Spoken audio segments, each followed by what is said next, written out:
How are you, everyone?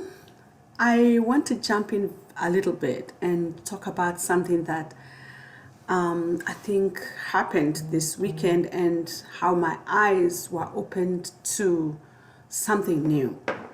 See, I did something very, very amazing. I will share the details later of the actual event and my experience. But I also want to share with you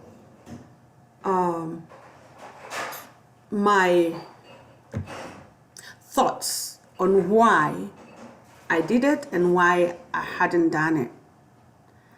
And I'm going to share 3 nuggets or some tips or something I experienced, something from my own perspective, but I think it's very general for everyone. I went skydiving. Now, some of you may be doing it every day or something that you do very easily, but if you know where I am coming from, you will understand. For instance, I have never been on a roller coaster. Why? Because I was terribly scared of heights. I still haven't been on a roller coaster. So you can imagine that not having even done the small things at Six Flags or even just looking from a building, when I'm up on top of a building and looking down just got me so dizzy. I have never done it. And that is all my 58 years. And so when I was about 40, I made a decision that I was going to skydive. It was on my bucket list. Now, on my bucket list, there are many things. This one was huge. I've done quite a few. Get my master's, do this, all those things. Many I have done, I'm still ticking them. But this one was huge because I had even put a time to it. When I'm 50, on my 50th birthday, I will go skydiving. So 50 came, I gave myself an excuse. I was traveling abroad at that time. So when I come back, I'll sort it out. Because my birthday came when I was on a plane in Amsterdam, from Amsterdam to the United States. So good excuse, right? Then the following year, I had another excuse, and 51, 52, 53, 54, 55, 56. All this time, I just kept. In fact, I got to a point where I shelved it. I sort of ignored it as one of the things I wanted to do and never did it. So somehow it was put in the back burner. But I knew it always nagged me. Every time I watched, I think it was born from my experience, my watching all these parades during National Day celebrations back in Kenya, where they would have all these parades and all these military people would just fly and make formations in the air. And as a child, I admired that.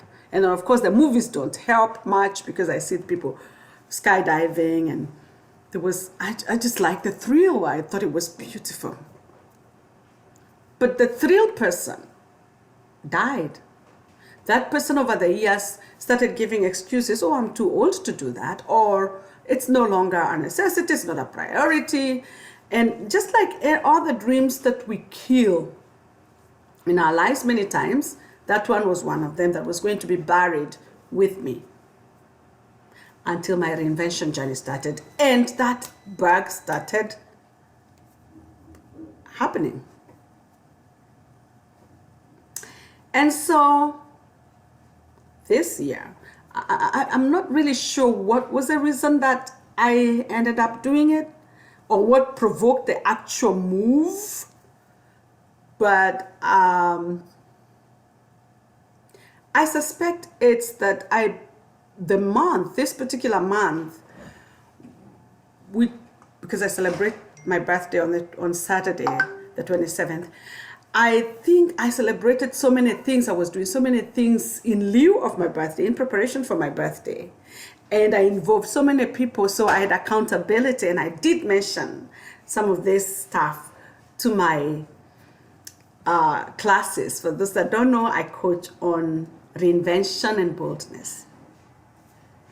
And here I am coaching on boldness, coaching on reinvention, and also talking about procrastination, and I wasn't doing my thing. So anyway, I challenged me to doing it, and I picked a date,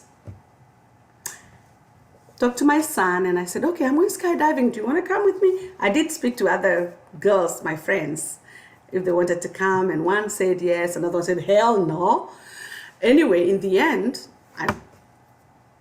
I booked and paid. Now that, once you pay for something, you don't want to lose the money. So that's me, if you know me. I'm not losing any coin. And the day came. And that's another story that I will give you later about the whole experience. Like, I'll give you blow by blow, what happened from the minute I woke up or the minute I slept, before I slept, all that good stuff. I'll give you.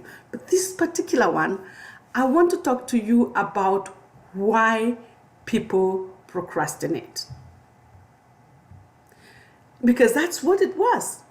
I was procrastinating, 9 years overdue. I was going to do it at 50, and I did it just before I made 59. That's 9 years overdue. And I did put a little bit, I kept writing this morning. I was writing, why? Why did I procrastinate like this? The first thing was fear of failure. Apart from the fact that I was fearing I would jump on the plane and die, which is a huge fear for everybody, or something was going to go wrong, there was also the fact that, what if I can't do it? Society sets such high standards, and people are often afraid of being judged harshly based on the work that they do. People don't want to put their names on anything that is less than perfect. So this perfection thing, we're afraid of being judged. And we have to overcome that. And one way to avoid being judged is simply not to do anything at all. This way, you don't fail. Failure is not an option. Well, at least for the time being, at least.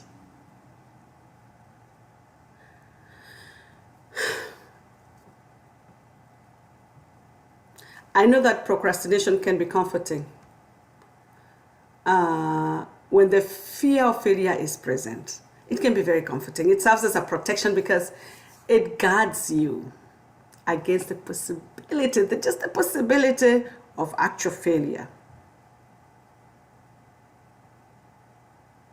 I was afraid of failing, so I chose to procrastinate.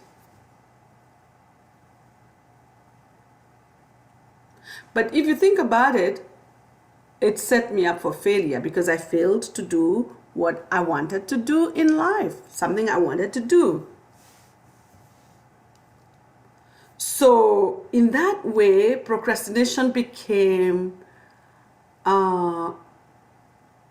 procrastinating out of fear of failure became a negative, self-fulfilling prophecy.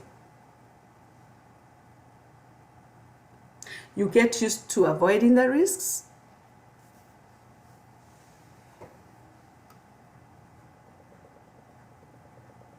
You have to take,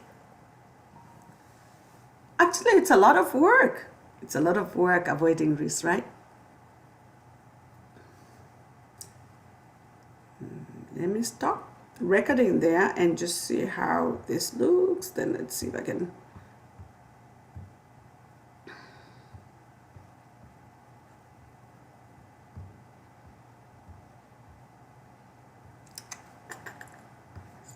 Stop recording.